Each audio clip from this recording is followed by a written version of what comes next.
This conjunction of an immense military establishment and a large arms industry is new in the American experience.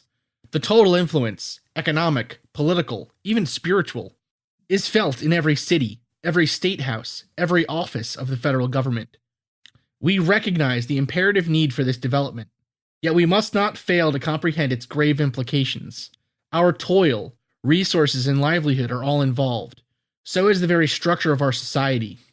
In the councils of government, we must guard against the acquisition of unwarranted influence, whether sought or unsought, by the military-industrial complex. The potential for the disastrous rise of misplaced power exists and will persist. We must never let the weight of this combination endanger our liberties or democratic processes. We should take nothing for granted. Only an alert and knowledgeable citizenry can compel the proper meshing of the huge industrial and military machinery of defense with our peaceful methods and goals, so that security and liberty may prosper together. So said by Dwight D. Eisenhower on the set of The Real House Husbands of Washington, D.C. Oh!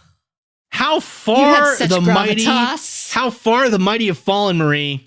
You had such gravitas up to that point. An alert and knowledgeable citizenry. Pulitzer! I think I've seen more. And then you were all like, yeah. I have definitely seen more episodes of Real Housewives of New Jersey than I have ever seen of presidential speeches. Oh my God, I love that so much. What does that say about America, Marie? Can we just talk about really fast when she flipped the table? It's so good. She was like, you are. Oh my God, Teresa. I like how they switched from Judici, which is like the way that most people in like New York or New Jersey would say that last name, to Giudice, to try to sound more Italian. Yes, right, Giudice? What fucking stupid stuff. Goodness me, Marie. What was her kids' names? Like they were like, oh my God, there's Melania, and there's that's right, Melania. There's Gina Marie, and there's Ashley Marie, and there's something else. Brittany Francesca. Lords. I'm trying to think of all the most. Yeah. All right. We are, so dear listeners, good. This episode, we promise, is not about the Real Housewives of New Jersey. It is about the myth, the legend, the all-encompassing conspiracy theory of the military-industrial complex. Yes. All right. Which maybe, that might be how the husbands of the Real Housewives are making their money. No, it's tax evasion and pizzerias. We don't know. That's true. Well, that could fit in. It's time for the Mad Scientist Podcast. This week's episode, the military-industrial complex. So, why don't we start this off by saying kind of, the... Mm-hmm. So the military-industrial complex is an idea that really goes, it's pretty prevalent in the modern consciousness, right? It's sort of this, and it kind of means something different for... We talked about it with Winchester. We did. We mentioned it in the Winchester Mystery House episode where, remind me, Marie, what was her full name? Sarah Winchester. Okay. Was the widow of the last surviving member of the Winchester rifle fortune. Right. And basically, I mean, how in the Civil War and afterwards with Western expansion, the need for weaponry and advanced weaponry is always associated, if not right before or at the same time as war or a major skirmish, and the two are the snake that eats its own tail, whatever that's called, right? It is a chicken and egg. I'm going to keep going with the analogies. It is basically something that doesn't have an end. Like if you get more weapons, you go to war. If you go to war, you're going to need more weapons. Right. Okay. So the thing you were thinking of was the Ouroboros. But Ouroboros. But anyways, yes. so yeah, there is definitely something to the idea of what's known as forever war, right? which is kind of the position that I think a lot of people think the American government took after 9/11 was, and actually why some people believe that 9/11 was perpetrated by the government or allowed to happen, which is in its own right, its own kind of like consecutive cyclical conspiracy theory. But the idea is that like Marie was saying, if the people in power are the ones making money off of war, then why would they ever not have us be inside of a war? Right? Why would they ever have us at peacetime if when they're making the most money is when they're selling bullets and bombs? Yes. Now, this conspiracy... And when is America conceived as most profitable? Right. War. Right. Now, this conspiracy theory goes back initially a lot farther than I think people realize. So this one actually goes back all the way to... this one goes back to actually before even the idea of World War I, right? So the first the first mention of this idea of so war has always had people that profit off of war, right? Wars have always had people who gouge prices and know that war is good for business. Just in terms of simple economics, like if there's a war going on with a country that you trade for, say, milk or wheat or something, then, those objects are going to go up in price in your home country, right? And so this idea of someone profiteering off of war, has always kind of been around, but it really wasn't until sort of war became mechanized and industrialized that really the sense of a war economy or a kind of like an economic driver that a few powerful individuals would want war and potentially try to cause war. It wasn't until industrialization that really took hold. So the first use of the idea of kind of a war economy was, that idea. So wars were they weren't terrible for economies, but they weren't as good as they are today, right? Back before industrialization. Yes. And, but again, the idea of a lot of individuals was that by becoming more globalized and becoming more interconnected with other countries, we would stop war, right? Because economics would not allow war to happen then. Because, why, if the happiness of your population requires, a fruitful trading partnership with China and Russia and Germany and whatever, then you won't go to war because you would never want to stop those partnerships, right? But if anything that has not worked, right? That was kind of the argument given right before World War I for why people thought World War I would never kick off was, well, we have a global economy, it's never going to happen, whatever. That hasn't happened. We've had since, both world wars since that stupid statement was said. And we seem to keep trying to get into them. So it's super good in that sense. But the idea we're good at finding wars. We are really good at creating We're wars. good at finding places to have war in. Good at that. So in the Civil War, there was this idea of what was known as the shoddy millionaire, right? And this is kind of where part of, I think, this conspiracy of specific individuals profiting off of war by being unpatriotic or by, working off of the men and women fighting. The shoddy millionaire was a concept of basically people were selling items to the Union Army that were of poor quality. And so you were getting a big order in from the Union Army saying, we need 10,000 shoes, we need 20,000 buttons, coats, whatever. And then when the items were finally being delivered, it was like, shoes made of cardboard and buttons, whatever, buttons of coal or something. I have no idea. Santa Claus or something. So Frosty the Snowman, sorry. Right. And so there was this myth around at the time that there were people who made their money by basically giving the Union soldiers terrible items that were of no use. Right. And since that point, this idea has kind of morphed away from people giving kind of on purpose poor treatment or poor items, and instead morphed into people selling items at such an exorbitant price for what they're worth that they're making so much money off the government being in war. right? So a single warplane, that costs whatever, $200,000 to make, you can sell for $500,000 or $1 billion or whatever, right? Or $1 million, sorry, not $1 billion, $1 million.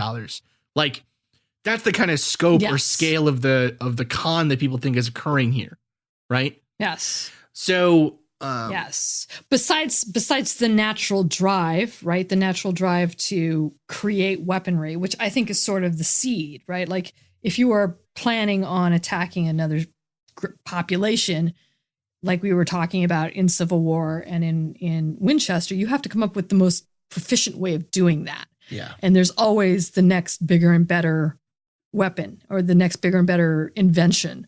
And that sort of innovation gets geared towards weaponry and gets also geared towards cost. Sure, absolutely. Right? Because you are always going to want your troops to have that. And it's also what I think is especially insidious is it is a very palatable, patriotic spend, right? You can sell it very easily by saying, well, we have to have this type of military spending because you want your troops to have the you want, to protect but that's not necessarily always the case of what's the actuality is happening. It's more almost like some propaganda. Sure, absolutely. Yeah, well, it is. I mean, it's actually almost sort of the feeling of like, as opposed to the shoddy millionaire now, or the shoddy millionaire, now you have the shoddy politician, right? Why don't you want to support the troops with X amount more money? Right.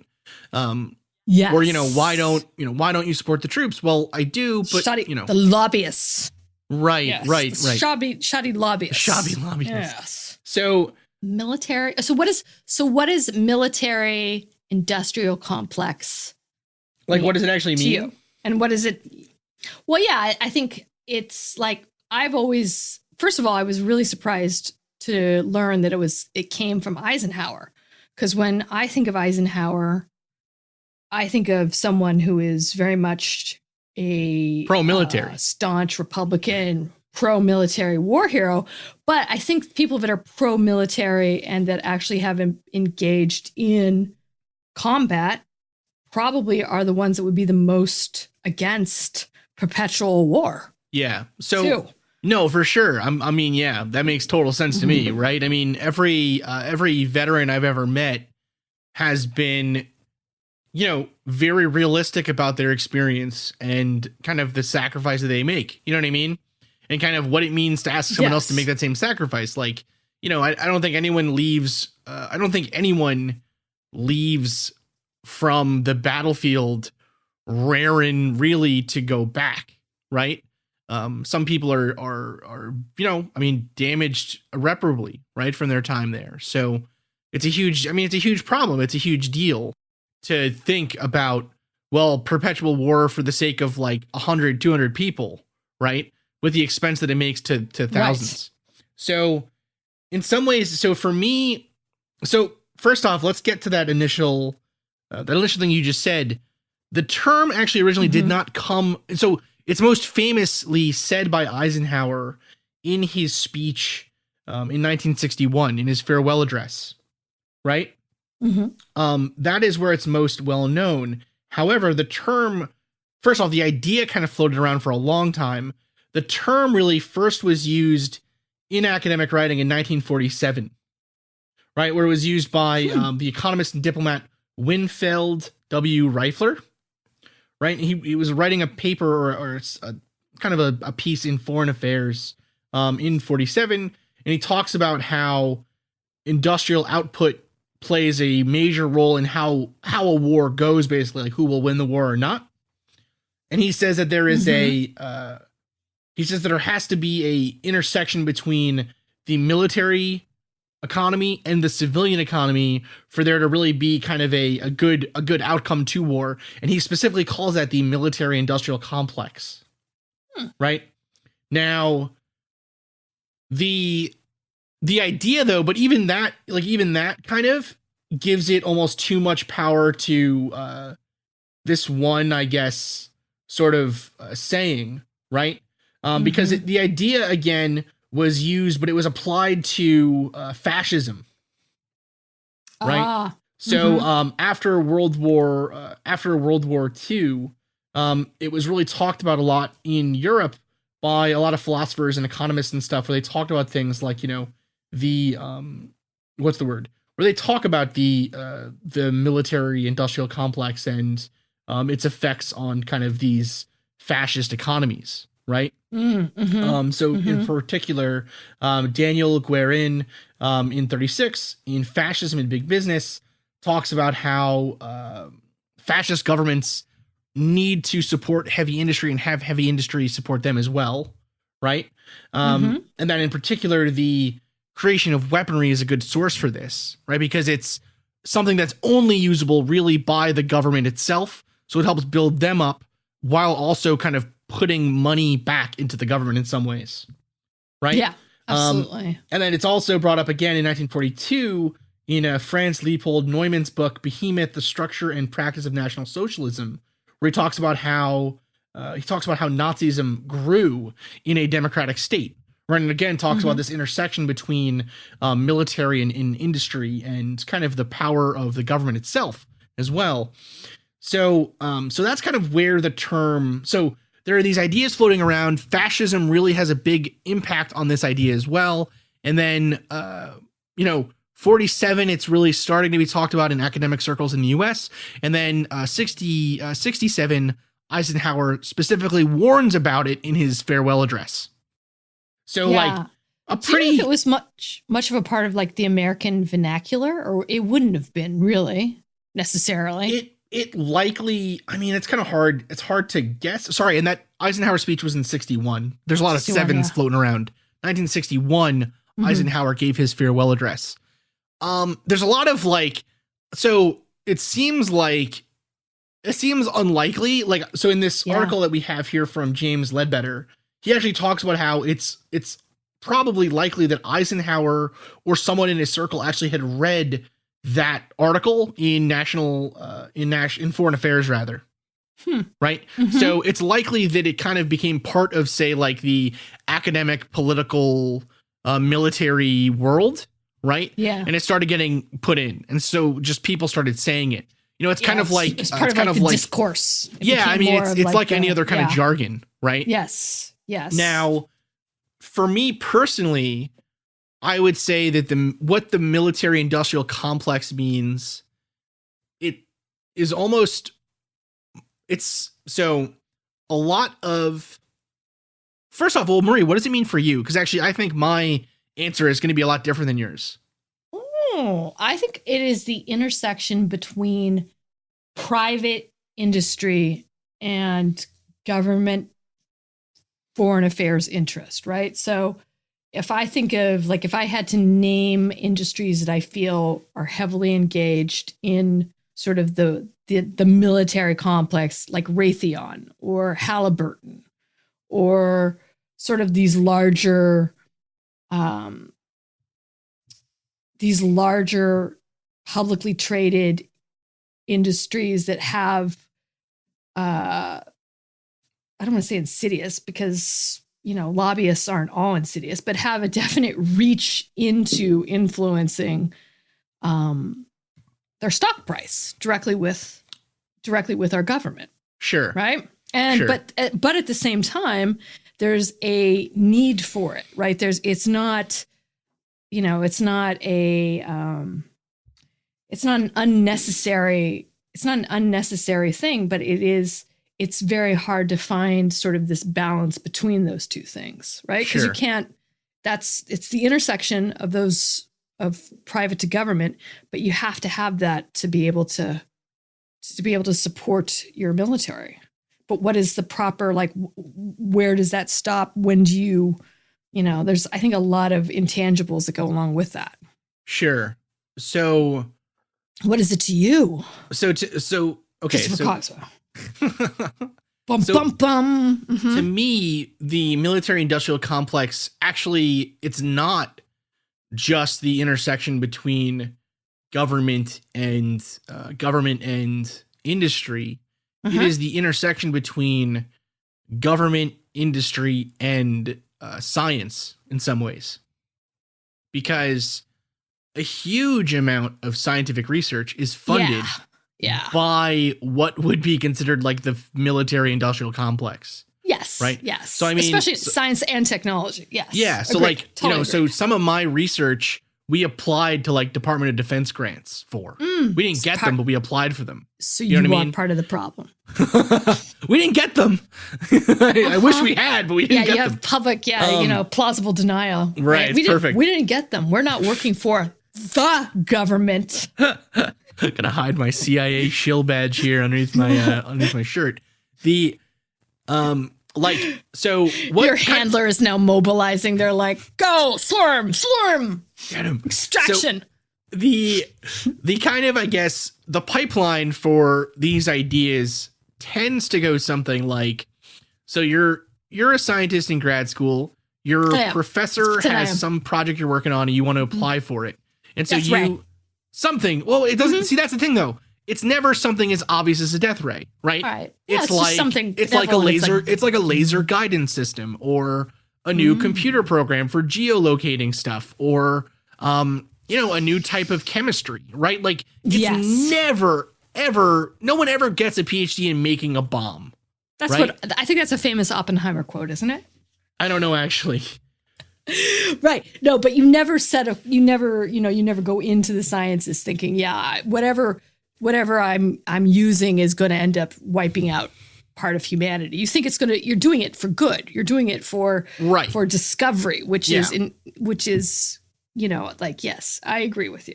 Absolutely. So it might be something as benign as like, yes, I'm trying to find a glitter replacement for whatever, like right. Non-toxic glitter for kids. It's something very specific, right? Like science always happens at these high levels with very specific answers to problems that you don't realize the applications for necessarily, right?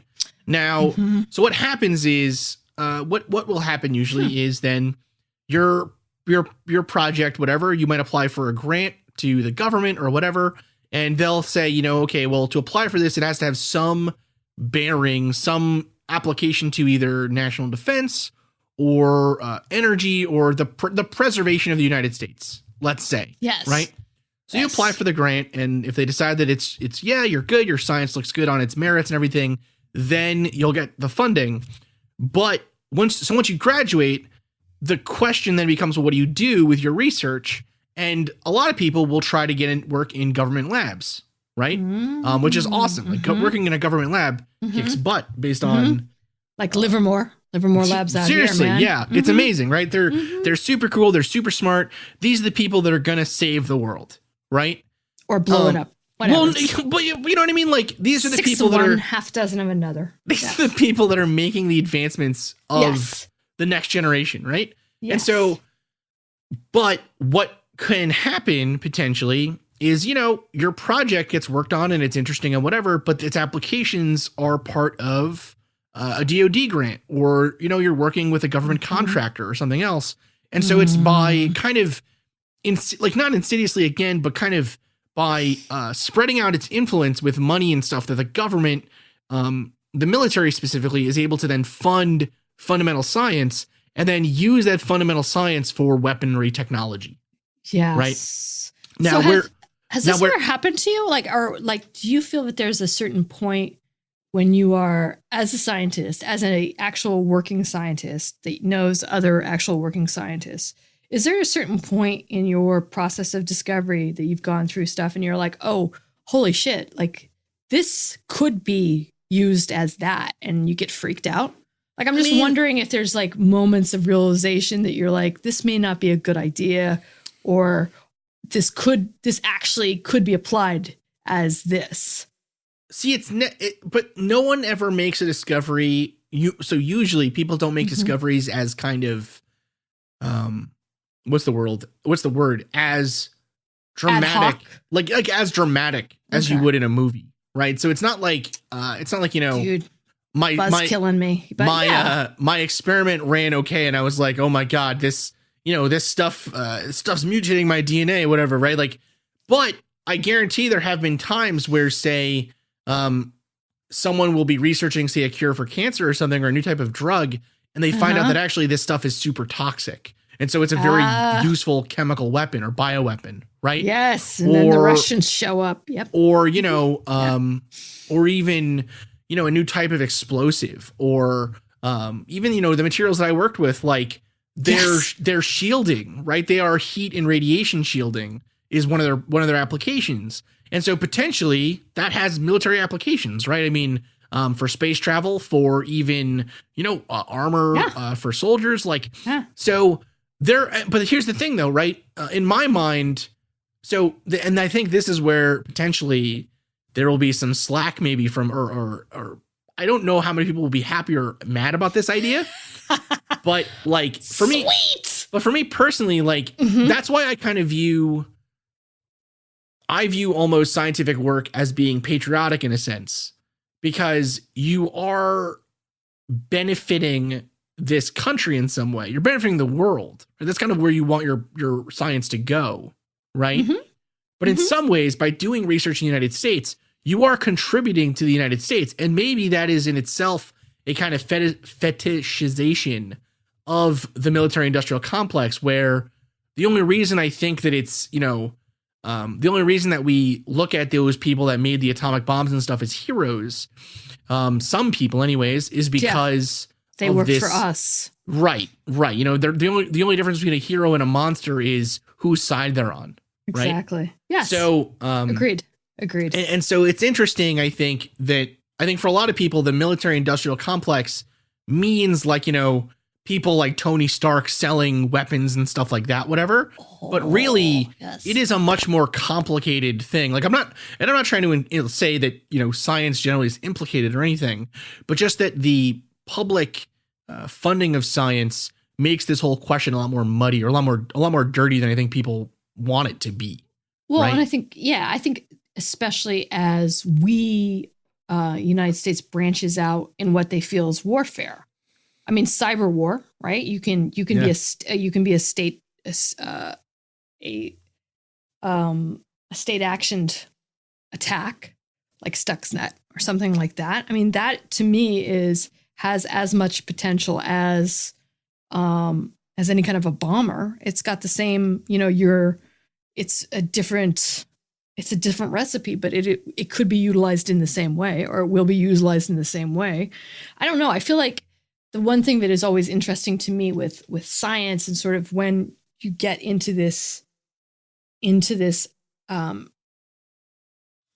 equation of where the usage is kind of what is the ethics behind that? Because I mean, you also, I feel like, have a responsibility to that what you are ushering in is not going to be misused. It will probably always be misused, but it may not be like artificial intelligence, and as the most extreme example, right? I think that there is a huge potential for something like that to actually be a game ender for humanity. So what is the ethical implications of experimenting with it, bringing it into any kind of networked system, being able to understand what it does, and then what is your obligation to it as a sentient or becoming sentient, and to humanity, right? So what are the ethics behind that? And I think that's, again, a very extreme example, but I think you have a responsibility to not be Frankenstein, right? So the challenge, I think, for a lot of scientists, or for a lot of people who are part of this kind of research environment, right? Because there are very, very good, very honorable, very moral scientists and engineers and stuff working for companies like Raytheon, right? Of course. Who are working on things that are, potentially used in weaponry or laser guidance systems or whatever, right? Laser, now, yes. In my mind, that is actually kind of the interesting question between what is science and what is engineering, and then therefore what are the ethics of science versus what are the ethics of engineering, right? Because so for me, at least in my view, science is sort of the study of fundamental nature, and engineering is the application of science to the world for economic gain. Right? Like, so, because engineering, like, no, but really though, like, engineering.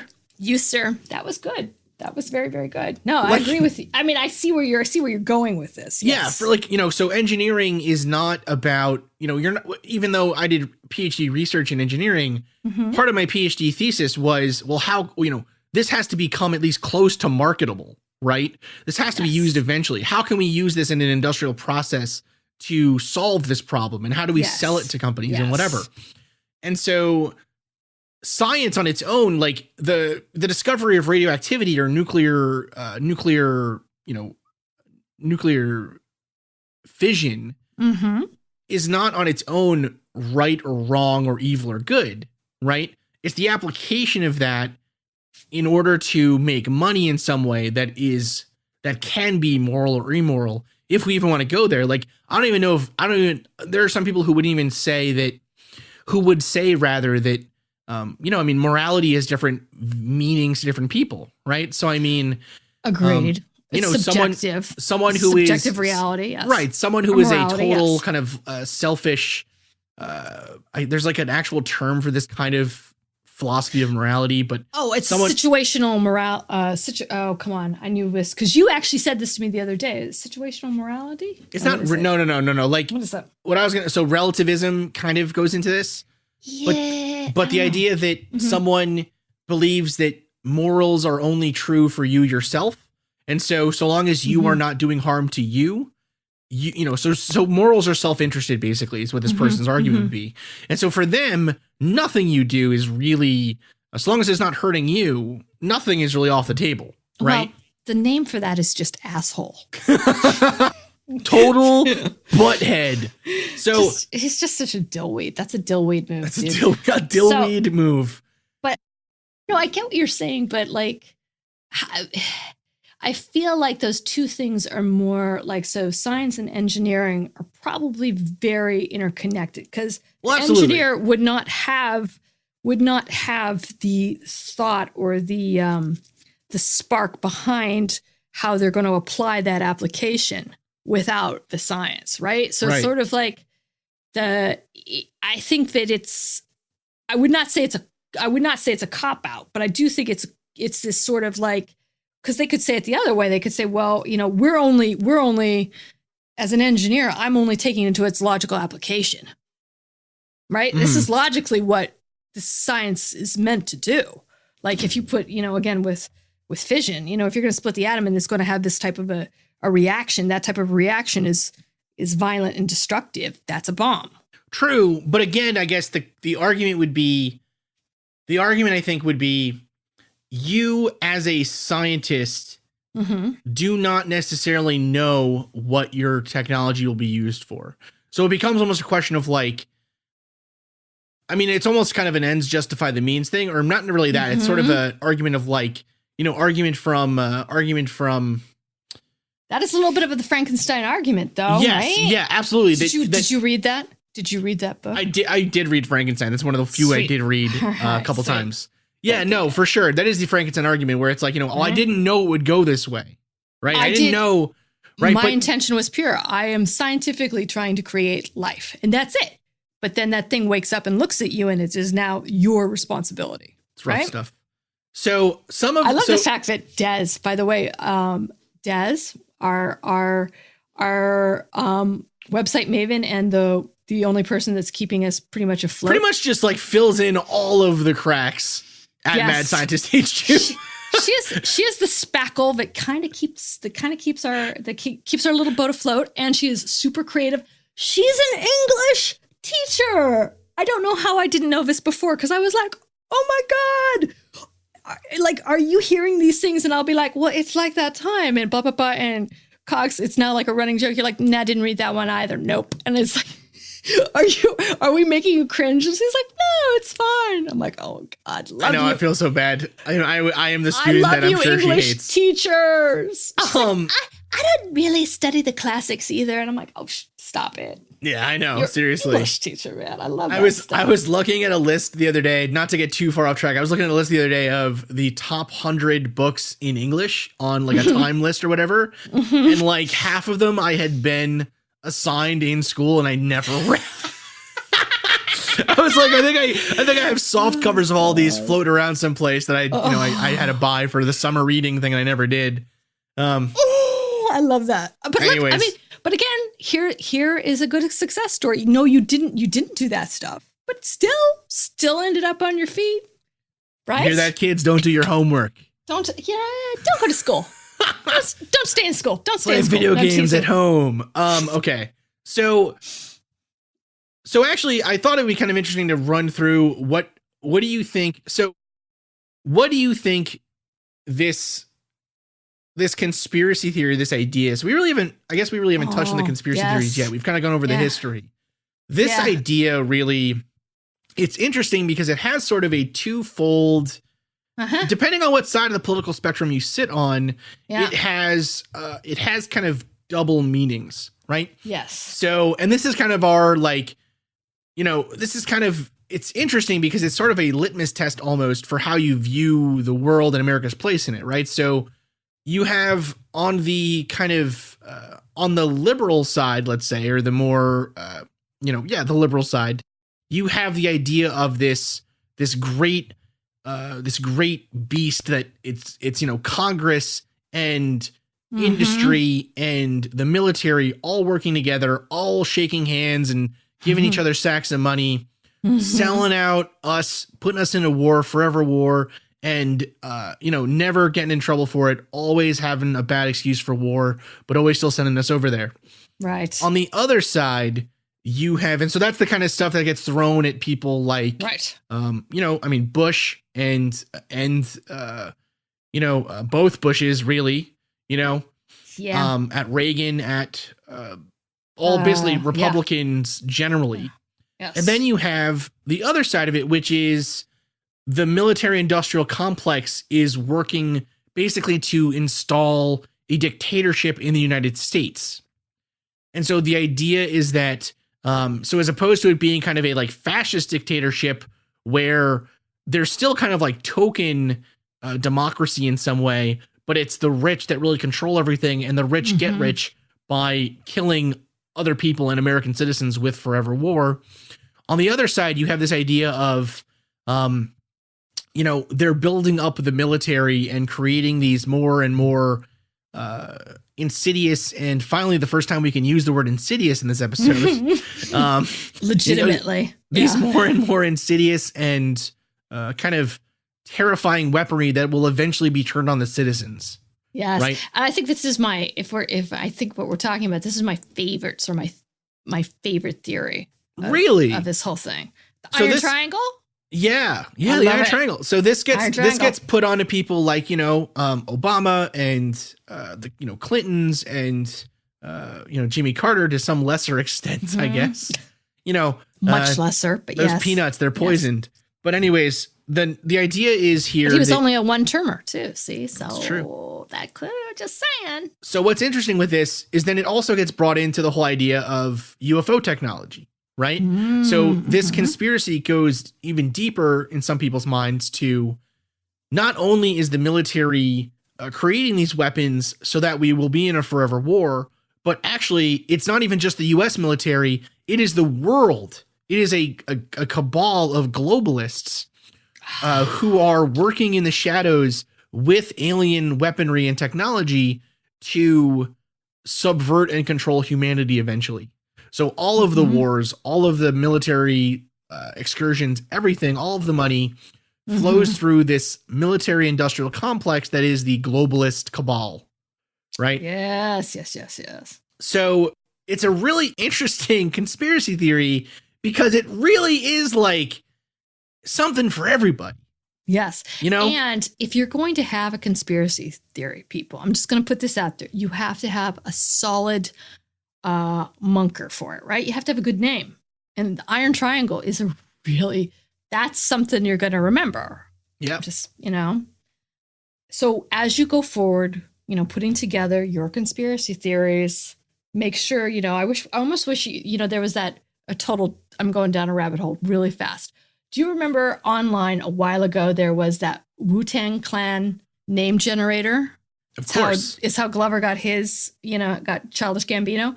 I almost feel like we need something like that for conspiracy theories, right? Like the Iron Triangle, boom, something like that. Oh, you have like maybe 2 or 3 words. Yeah, like yeah. You have a Wu-Tang Clan generator for that. See, my favorite thing is for like philosophical papers on critique of like politics and society, you just throw the word modernity in as many times as you can and see if it sticks. You just see like the post-industrial simulacrum. The Simulacrum's post-industrial metaphysics of the is-ought problem comments on modernity. Right? Perfect. That is the name of a PhD thesis in philosophy that gets passed every single time. That's true. Anyways, I like that. So, okay, like so we that. have this conspiracy theory that's kind of ranging all over the place and stuff. Yes. How true are some of those ideas? Well, I think so. Good I think answer. you definitely. Well, I don't think anything is as organized or as linear as Iron Triangle would have us believe. Like one hand cleanly, shakes the other. So why don't you, for the listeners, pocket. For the listeners, why don't you explain kind of the Iron Triangle idea? I mean, it's kind of what we've been talking about this whole time, but let's give them like a clear definition. Basically, it's the idea that you have all of these, any point of government is working towards keeping the military complex afloat. So you have Congress. Congress is they're driving funding and political support, right? Which is driving this bureaucracy that is creating more special interest groups to push towards lower regulation and special favors.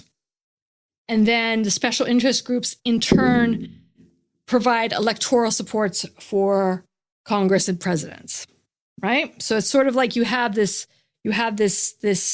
again, snake that eats its own tail. I've already forgotten its name because I was so in love with the Iron Triangle. So you're going to remember that. You're going to remember that, people. The Ouroboros, right? You have this sort of this almost hermetically sealed organism that self-propagates itself. Okay. It's how I look at it. Like one hand shakes the other. You have congressional lobby support and can go in a special interest group. It can go the other way. Special interest groups will support and lobby for a certain type of bureaucracy, and those choices and execution then are executed by Congress, who then are lenient also for interest groups. Sure. Okay. So your view kind of is that, so I would say, I think kind of, it's clear that some of that is just corruption, right? Grift. Yeah. Yes. Some of it is just grift, right? This is just grafting grifters and whatever. Some of it is just swamp drainage. Yeah. How I look and at that. and that's definitely a big issue in politics, right? I would say. Absolutely. So some of that does obviously happen. But I think it's the idea that there is a oversight, like power, controlling all of that kind of movement around. That is the area where it gets into deeper, darker conspiracy, right? Yes. And that's the beauty of this, is that there is a kernel of truth here, right? In some sense. So yeah, I don't know. I look at Dick Cheney and I'm like, I'm kind of buying in, right? You see Dick Cheney. Could be a lizard.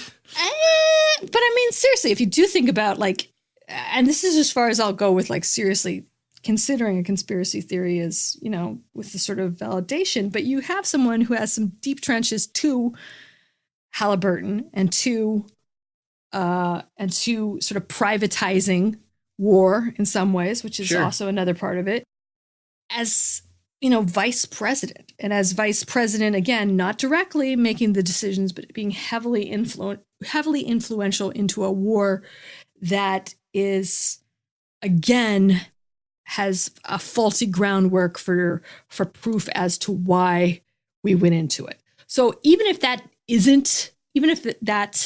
has a lot of flaws, I think that type of mixture is perfect for this type of conspiracy. Because I mean, Sure. I look at that as a rational person. I'm like, oh, hells yeah. And he's No, a yeah. lizard person, man. And he's a damn lizard person. Such a lizard Okay. person. If we look at He shot someone in the face, man. he did That's shoot tough. someone and get away with it. That is So so so here's the crazy. thing, right? If you look at US military outlays, adjusted for inflation in billions Okay. of dollars, right? Since World War II, the highest they have been adjusted for inflation since World War II is at World War II, right? So at 1945, it was kind of the highest it was at just a squeak above 900 billion. So what is this accounting for? Wait. This is military. So this is military spending. Okay. Okay. Okay. So it was like 900 billion in 1945. Yes. It then dropped off back down to like 100 billion Mm-hmm. right after World War II. And that makes sense, right? Which, yeah. And now remember too, the United States, when it was first founded, did not have a standing military, right? We didn't Yes. have defense spending at the level that we have it today because we did not yes. have a standing army. We didn't have a central treasury, No, well, that too, but right? We didn't have a way to pay for it. Yeah. right. Yeah. Like we didn't have a military until, I don't think we had a military until after World War One, right? The idea of a military that we have today in any sense, right?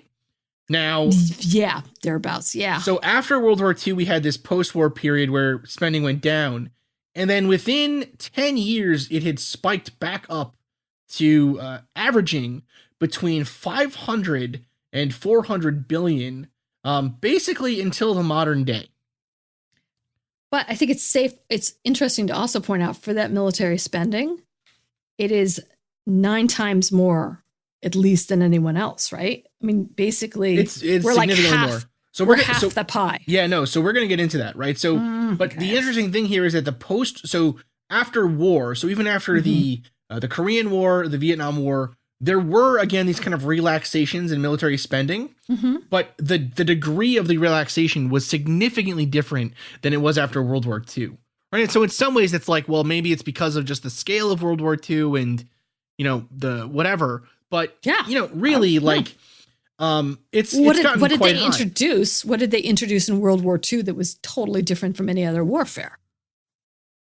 The bomb, Yeah, absolutely. The bomb. right? Yeah, So it's like that to me is like that's the game changer. that's for true. Military That's a spending, very, very good point. It's a very good point. right? But kind of, so for me though, what's interesting is that the drop off between actual war, like in the Cold War, it sort of makes sense, right? We were still having this arms race with Russia, whatever. But actually, we are spending more today than we did throughout any point in the Cold War. We're inching closer to we're at around 600 billion now. So we're inching closer to that World War II value, right? So right now the United States, this is from 2015, spends $598.5 billion a year on the military. That's 54% of all of our discretionary spending. Okay. Now let's look at that based on some other numbers. Education is 6%. Medicare and health, 6%. Veterans benefits, 6%. Which is painful. That's so, yeah. Science, Sorry. 3%. Social Security, unemployment and labor, 3%. Food and agriculture, 1%. So this, and that's not all of them, obviously. Infrastructure is like 0.5. Oh yeah, the infrastructure is not even big enough to be on the list. No. Right? So sad. So, Yeah. so that's significant. So we are spending 54% on building up the military, but only 6% on helping the people negatively affected by their service to this country. Yes. Right? The debt we owe, we can't, Yeah. we're not repaying. Yeah. Now, some other numbers here just to give kind of a scope of this. The United States defense spending is, like I said, around $600 billion. China's is hovering around 150. They're the next highest. Then Russia at around 70 to 80. Then the UK at about 50 billion. France, Japan, and Germany about the same level. So we are, 5 to 6 times greater than the next country that spends the most on military. Yes. And based on the average of other civilized nations, kind of civilized is the wrong word, like based on other nations that have the need for a standing military. And even that is kind of a point that can be argued, I think. Mhm. We spend a comically huge amount of money. We do. And just also thinking about what we've already spent on that's in surplus, right? So we have a huge cachet of weaponry. Sure. But may or may not be becoming dated, but a lot of it the public is not even aware of. But Yeah. I would also say, like, post World War II, maybe what you're seeing are now that's reflective of World War II since the Cold War is the diversification of who we consider our enemy to be, right? Cold War, it's like, if you're going after Cold War, it's very specific. It's a very specific place. They've got a specific climate. You're going to be able to attack in X ways. But now when you're looking at a more globalized, right, a more globalized enemy that could be anywhere, that could be in the United States even, then I would assume that your spending would become so much more because you're trying to cover so much more of a defensive proposition. Now, here is the interesting part, though, Marie. This is from a Salon article called "America Arms Dealer to the World." Okay. Oh, there goes that argument. Yeah. So, Salon. from 2006 to 2010, this is a quote from this article. The U.S. accounted for nearly 1/3 of the world's arms exports, easily surpassing a resurgent Russia in the Lords of War race. Despite a decline in global arms sales in 2010 due to recessionary pressures, the U.S. increased its market share, accounting for a whopping 53% of the trade that year. Last year, the U.S. saw the U.S. on pace to deliver more than $46 billion in foreign arms sales. Who says America isn't number one anymore? So is that's the government selling them, not? I want to continue this. Right? No, Okay, this is the government and industry. Okay. I believe industry can only sell them through the military, though. Yeah, Or through the government. For a shopping list of our arms trades, try searching the Stockholm International Peace Research Institute database for arms exports and imports. It reveals that in 2010, the U.S. exported major conventional weapons to 62 countries, from Afghanistan to Yemen, and weapons platforms ranging from F-15, F-16, and F-18 combat jets to M1 Abrams main battle tanks to Cobra attack helicopters sent to our Pakistani comrades, to guided missiles in all flavors, colors, and sizes. Well, at least we're egalitarian in that. So respect. the Obama administration tried to sell $11 billion in arms to Iraq, including Abrams tanks, F-16 fighter bombers, $30 billion in F-15 fighter jets to Saudi Arabia, and that was completely not opposed by Congress. So the challenge is that we are selling the weapons that are being used to fight us. Yes, we are. And the most interesting, but even the more frightening thing too is it's like, okay, so we're selling them because we need or we would like more money, and also because they're becoming dated. So the stuff that we have coming up that we've got cooking is probably even more frightening than anything that we're selling. Oh, sure, absolutely. Which is even more terrifying. So in some ways, then there's I would say almost a bit. So I don't. Damn it, dude! I was about ready to write this whole thing off as just. I don't want to call this one. I don't want to call this one true, because it's not true, right? Well, because here's the thing: there is no international cabal at the top of all of this, right?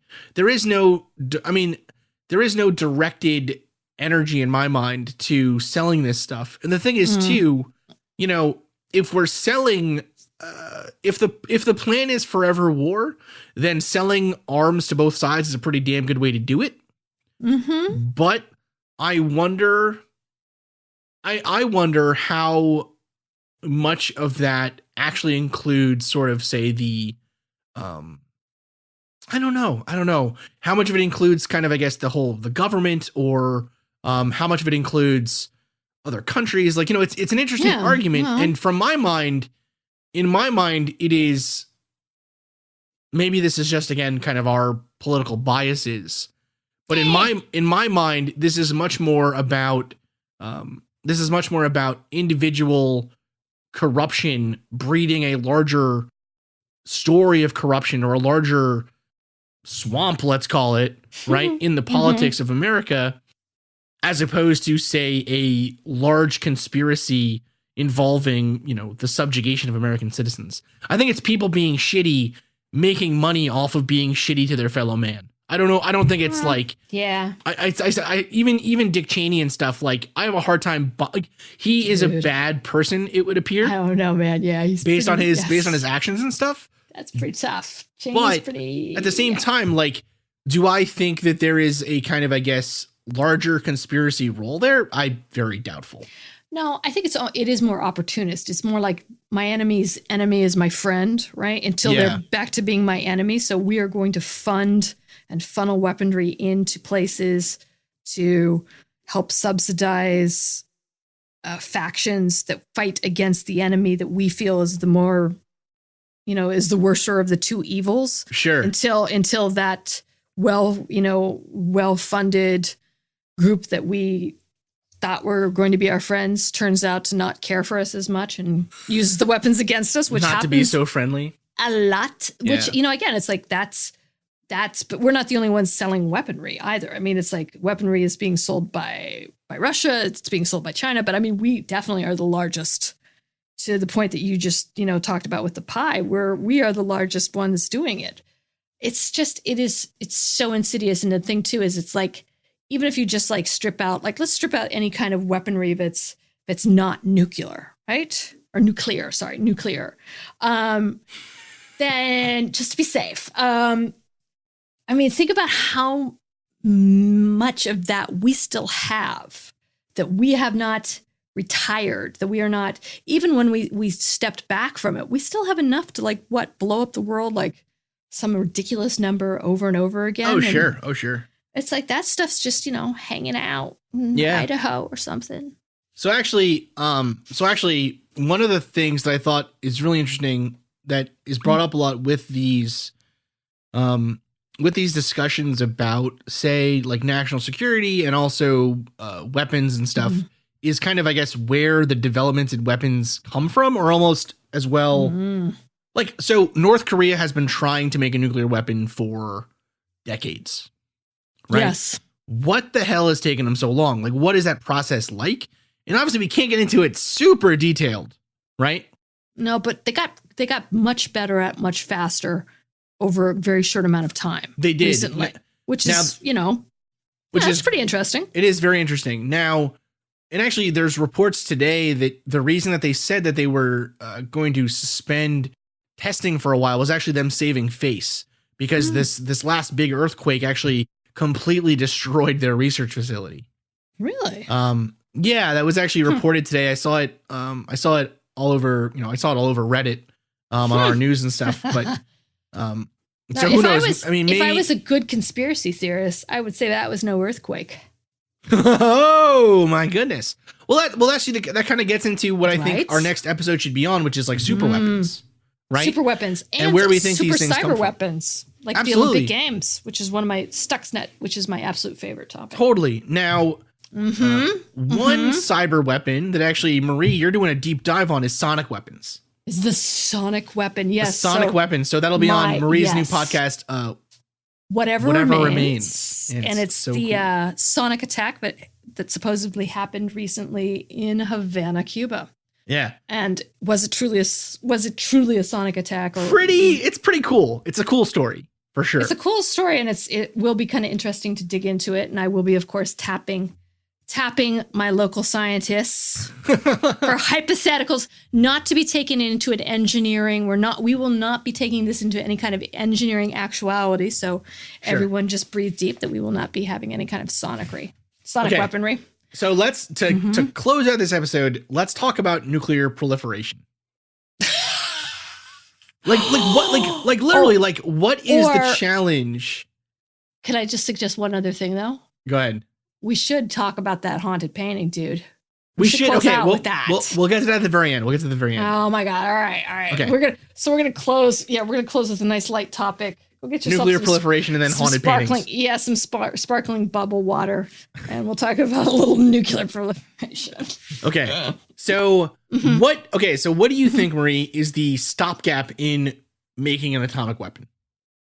What do you mean by stop? Like, how do we pull back and how do Like, we get rid of them? why can't North Korea do it?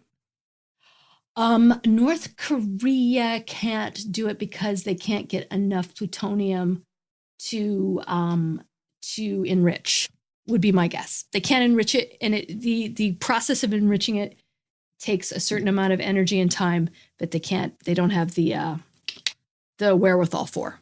Okay. Actually, Damn, the reason sorry. North Korea doesn't have a nuclear bomb yet, they have the material.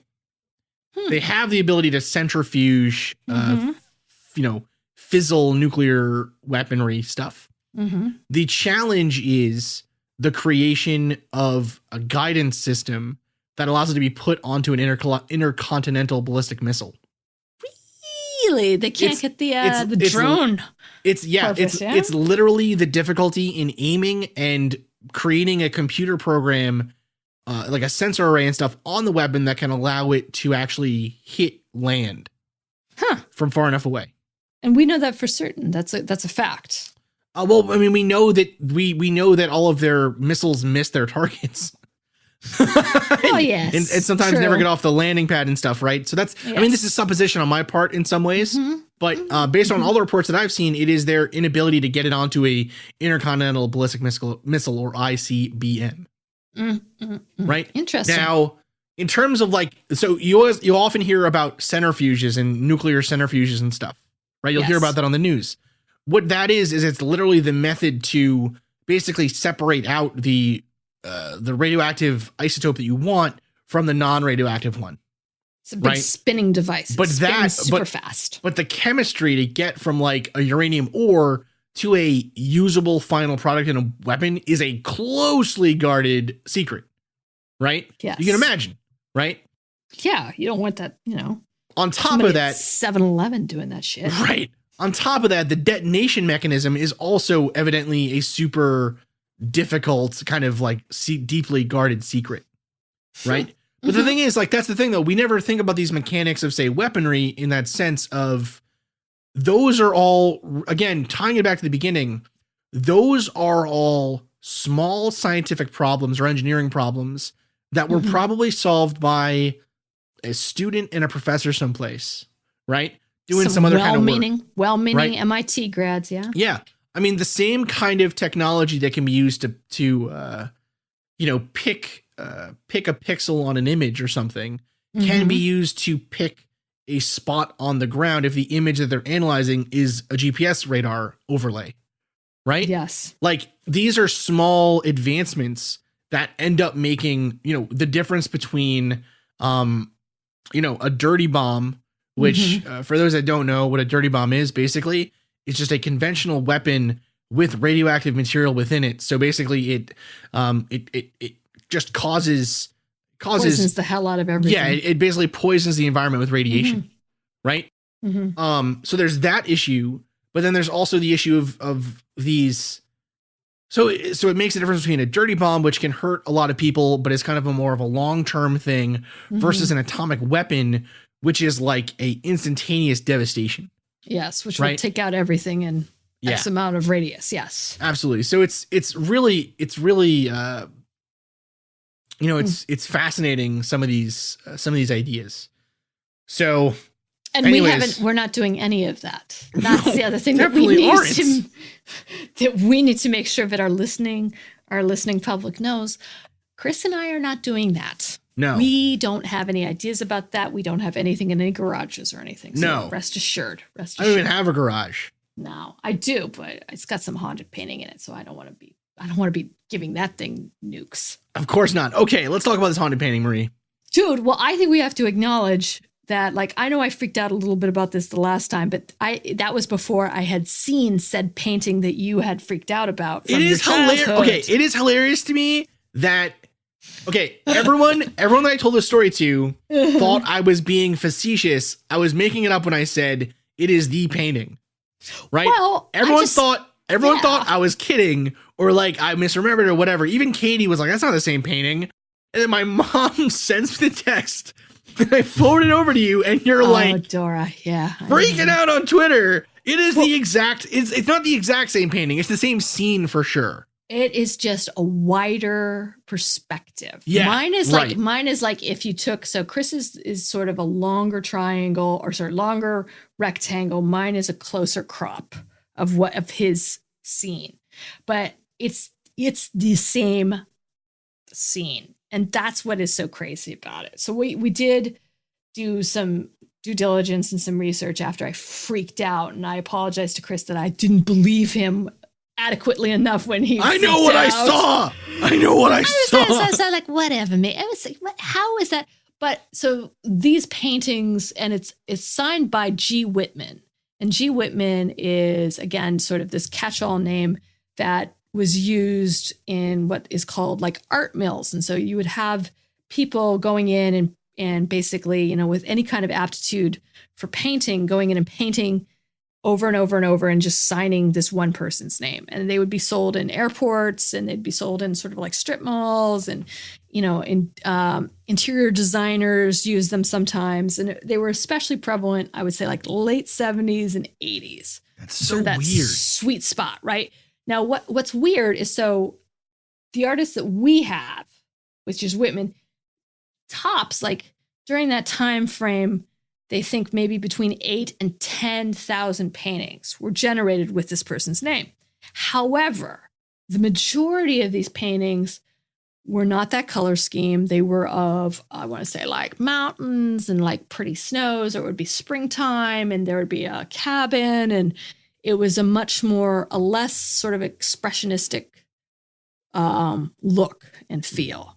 And if you Google images by G. Whitman, you'll see that there's the huge majority of them are sort of these benign looking platitudes that are awful. And a lot of them too are prints. So they moved from oil to prints. However, what we both have, which is even what trips me out more and which really tripped out Scott and Forrest, is that they're oil paintings.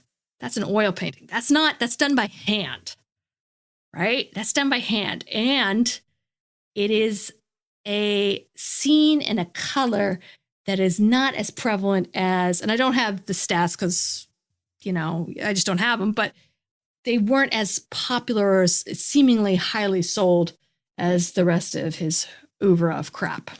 I mean, I don't know if it's crap. It's like a good painting. Well, it is a painting. I'm going to give you that. It is an oil painting. If I could paint like that, I would be so happy. It's not bad painting, but I mean, I would say it's, the weird thing is, like, and again, the thing that trips me out is that so we decided, hey, for haunted paintings, we're going to do this, and I'll go find a painting, and we'll kind of kitsch it up a little bit, and then we'll auction it, or we won't auction, we'll raffle it off to our Patreon members, which I still think is a very cool idea, and I'm really excited to do it. So I went in looking for a painting, right? So I went into a store that I've never been into before, that I was driving by, and I was like, oh, I bet, it's a thrift store, and it's sort of the tchotchke thrift store, so I bet they've got some crappy painting that's not too much money, but we can, spooky it up a little bit. And I walk in, and like, I'm looking around, and that's the painting I want. I was like, that's it. That's the painting right there. It's perfect price range, small enough. It's a little off-putting as is. And again, like this is at least 2 decades later, a completely different, not polar opposite, but the opposite side of the country. And I found the exact same painting that scared you as a kid. It's really weird. That's some weird shit. It's really weird. That's some weird shit. And I mean, again, it's like, I don't know enough about it to go for stats on what the stats on that would be, if like that would be more likely to happen than not. But it's like, it would be different if I was buying it new, right? Yeah. Or if I was looking for a print, and I would be like, oh, we both found the same print of, Alf from the 80s or some shit like that. But we found it, like, it's an oil painting that was done. Yeah. So it's still in my garage because I'm not touching it. So Patreon members, some lucky stiff out there is gonna get the painting. And I've, again, added some embellishment to it just to make it just a tiny bit more spooky, which actually may make it less spooky knowing what we know now about this. I know, seriously. I was thinking about that because like the thing is too, I didn't know right away if it was when you said that it was the painting and you sent it to me. I started freaking out and I was like, oh my God, it's the same painting. But I wasn't 100% certain, right? Until my mom sent the text back, like the next day. Well, so where did she find, you gotta ask Dor where she found this stuff, man. Where did that thing come from? It's not my mom. It's not my mom's painting. It's my uncle and aunt's painting. But she must know. She could ask, no? Well, according to my mom, unless I'm thinking of a different painting. So we actually have a painting. I think I'm getting this mixed up. We have a painting in my mom's house that is really cool, and it's like this, like shellacked on. It's like painted with a trough. I guess you're right. It's painted. It's painted. And it's like it's like it's palette. Not. It's a yeah, palette. it's interesting. Yeah. It's not like a painting. Like it's not like a painting, a traditional style painting or anything. It's like blobs of paint stuck onto this thing to make like a really like brutally expressionist picture of something, right? And so I think she has 2 of them. I want to say, I'm not sure, but she bought those from some guy in like Central Park or something. Like she bought them, like he was painting them and she bought them. Okay. That's not these, but it's not the same painting. No, I don't know where. My, oh my God, this isn't even the only scary painting. This isn't even the only scary painting we have. My mom was funny. She was like, I was really glad you didn't say this other story about this other painting she did. My mom still is a artistically inclined. And my mom has done some, I think very beautiful paintings. So it's my mom. My mom was a painter too. Oh yeah. Dude. Shit's getting weird. It's so weird. It's so weird. So one of the paintings though that my mom has is this. She did it in like, I think she did in like high school or something. But it's this really scary portrait of herself as like a kid. And it looks like a black-eyed kid almost. The painting that she did of herself. It's like. She brought it home. And I was like, oh my God, this is so scary. Dude, we're going to have to take pictures of our mom's art and put it up. Seriously, we're going to have to. My mom was she is and was a really good artist. And sure. It's like, she's done some kind of spooky ass shit too, where you're like, wow, seriously, what's up with the, But I hope she takes a picture of the back of it, because then we could actually find the year too and where it was sold.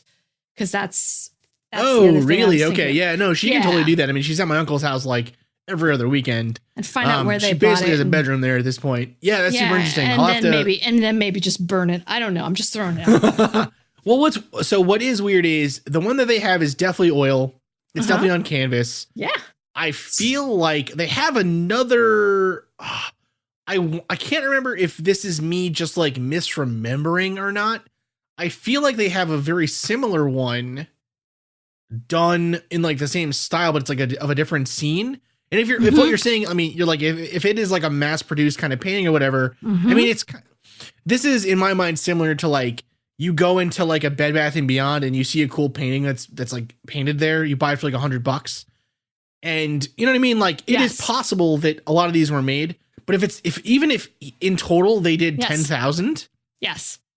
Total painting. That's not that many. That's not that. That's the other thing too, is think about the time, because with Bed Bath & Beyond, they wouldn't be doing an oil. They would be doing a printing process that looks like oil paint, right? They wouldn't be actually painting.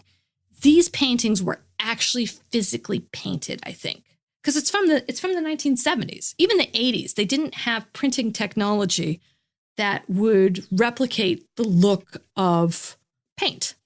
So I'm just looking at it right now. Yeah. Right. If it was 10,000 paintings, and let's say there's 7 million people in the United States, that's like a 0.14% chance. Dude, it's just astronomical. That, I mean, not chance necessarily, but that's point. So 10,000 out of 7 million is 0.14%. It's just crazy ass odds. Nuts. It's and it's weird. less than that, because that's all of the paintings that this that were signed with Whitman, that were signed by this particular quote unquote artist. It's so weird. All right. Anyways, yeah, so I'm now, great.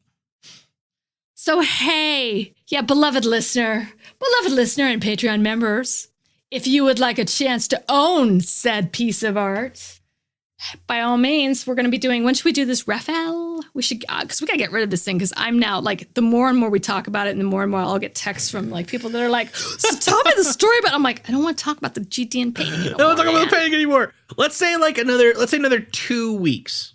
Yes. So we got 2 more episodes, then we'll do the raffle, and we'll announce the winner on the episode, so 3 episodes from now. All right? So if you would like to enter the raffle, it's $1 on Patreon to enter. And you can sign up and then quit immediately. That's totally cool with us. And we will enter you in for the raffle. I'm about ready to just pay people to take it away. I know, right? So actually, speaking of Patreon, we got a bunch of patrons this week to say thank you to. Sweet. We got Molly Townsend. Thank you so much. They all want the painting. Telling you, man. Chris McClay. Spooky. Thank you, Chris. You so Molly. much. We got Jill Kudza. Thank you so much. I hope I'm saying that right. Cozza. I hope I'm saying that right. And then I think so, yeah. Okay.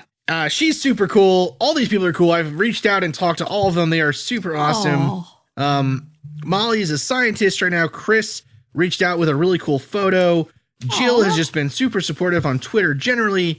Jeremy Todd Sturgill, totally kick-ass artist. He's the guy that drew the photo or drew the picture of me fighting the giant squid.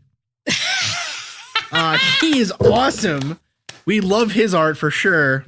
Woo! Yes, we love artists. We sure do. Love these. Like when people are sending this stuff, it's just like I get such a kick out of it. And actually, speaking of that, we have another artist that actually reached out to us on Instagram, who sent some awesome stuff. Brett Manning. So it's Brett Manning art. I'll shoot a link over on the Instagram so people can follow it or whatever. She does some really cool drawings and prints and stuff and like stickers of cryptids and fairies and spooky monsters and just like it's so cool. Go check it out. She sent over some cool stuff.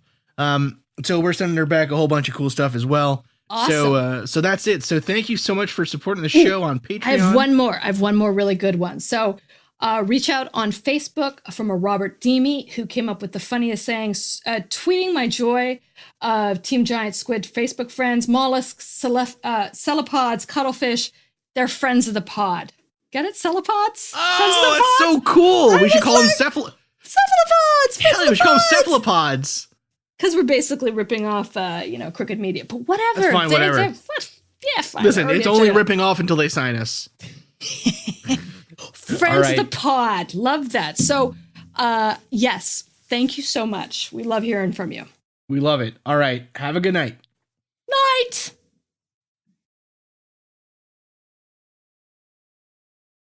Thank you again, dear listeners, for listening to the Mad Scientist podcast. I have been your host, Chris Cogswell, joined by my co-host, Marie Mayhew.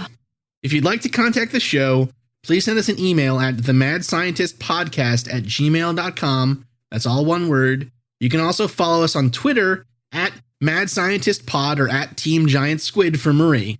And of course, you can see us on Facebook, on Instagram, and all over the internet as the Mad Scientist Podcast. And again, our logo is the one with the pumpkin head, so it's easy to see. If you've enjoyed the show tonight, please consider supporting us on Patreon, where the money that you give to us will help us to promote this show further, to make it better, and just to spend more time making it. Yes, we love doing that. We do love doing that. Our logo was designed by Carrie Shaheen. Our web design is done by Desdemona Howard. Woohoo! And our sound design is done by Jake Cardinal. Thanks again for listening. Thank you. This has been a Damn It Chippy production.